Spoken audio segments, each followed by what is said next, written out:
नमस्कार दोस्तों, हिंदी साहित्य इतिहास प्रश्न श्रृंखला में आज हम लोग आत्मकथा एवं जीवनी विधा से संबंधित प्रश्नों को जानेंगे।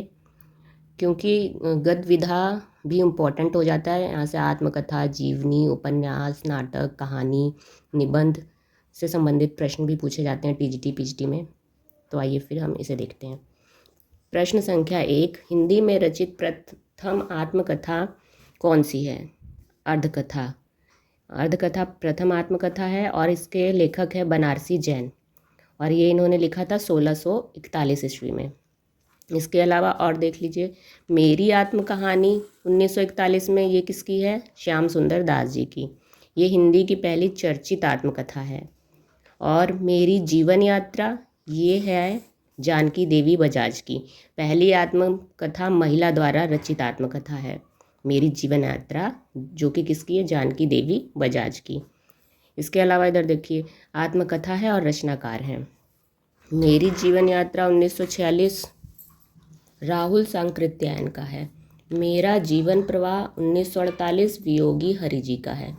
आप बीती आत्मकथा है भाई परमानंद जी की।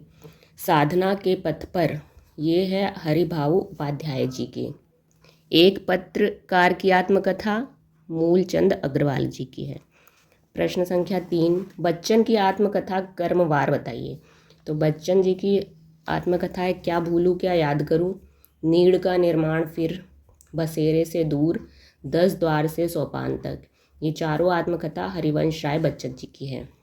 प्रश्न संख्या 5, 1980 ईस्वी में 12 रचनाकारों का आत्मकथ्य एक साथ गर्दिश के दिन नाम से प्रकाशित हुआ था।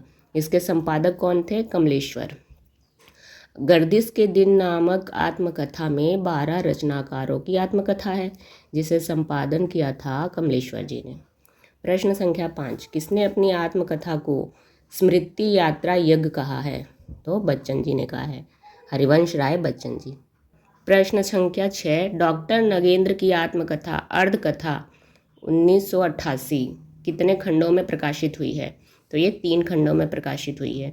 आप यहाँ ध्यान दीजिएगा कि अर्धकथा एक है आपकी 1641 में, जो कि बनारसी दास जैन की है, लेकिन ये अर्धकथा 1988 में है, ये नगेंद्र जी की है। तो ये 2 क्वेश्चन अर्धकथा नाम से बड़ा कंफ्यूज करता है, आप लोग एक जगह ही नोट कर लीजिएगा।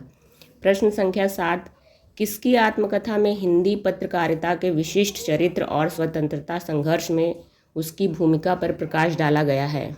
तो यह है कन्हैया लाल मिश्र प्रभाकर की आत्मकथा तपती पगडंडियों पर पदयात्रा।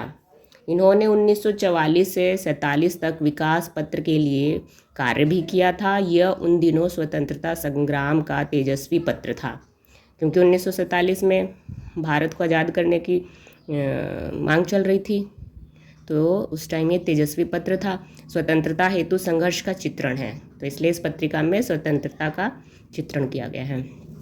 प्रश्न संख्या 8, मैं पत्थर पर उकेरी गई ऐसी मूर्ति हूँ जो कहीं से छूट गई हो। यह पंक्ति किसकी आत्मकथा की भूमिका से लिखी गई है? तो ये है अमृतलाल नागर के आत्मकथा में लिखा गया भूमिका के रूप में, और इनकी आत्मकथा है टुकड़े टुकड़े दास्तान। प्रश्न संख्या 9, जो कहा नहीं गया, ये आत्मकथा किसकी है? कुसुम अंसल की। इधर एक तरफ आत्मकथा है और इधर उसके रचनाकार हैं। लगता नहीं है दिल मेरा, ये आत्मकथा है कृष्णा अग्निहोत्री जी की। बूंद बावड़ी आत्मकथा नाम से किसकी है? पद्मा सचदेव की। अन्या से अनन्या, ये है प्रभा केथान की। कितने शहरों में कितनी बार, ये आत्मकथा है ममता कालिया जी की। ये सभी स्त्री वर्ग की लेखिका हैं, जिनसे बहुत इम्पोर्टेंट क्वेश्चंस पूछे जाते हैं स्त्री लेखिका से भी, किन की आत्मकथा क्या है, कहानी उपन्यास क्या है, तो ये हमें याद होने चाहिए। प्रश्न संख्या 10, जो कहूँगी सच कहूँगी, किसकी आत्मकथा है? कमल कुमार। ये कमल कुमार स्त्री हैं, नाम से देखिए पुरुष लग रहा है, लेकिन ये स्त्री हैं। आरोह अवरोह, ये किसकी है? डॉक्टर सुषमा बेदी की। जमाने में हम, ये है डॉक्टर निर्मल वर्मा जैन की। आप हुदरी, एक जिद्दी लड़की की कहानी, ये है रमणिका गुप्ता जी की आत्मकथा। आज इस वीडियो में हम लोग इतने ही प्रश्नों को देखेंगे, 10 प्रश्न को। अगली वीडियो में इससे संबंधित आगे प्रश्नों को जानेंगे। धन्यवाद।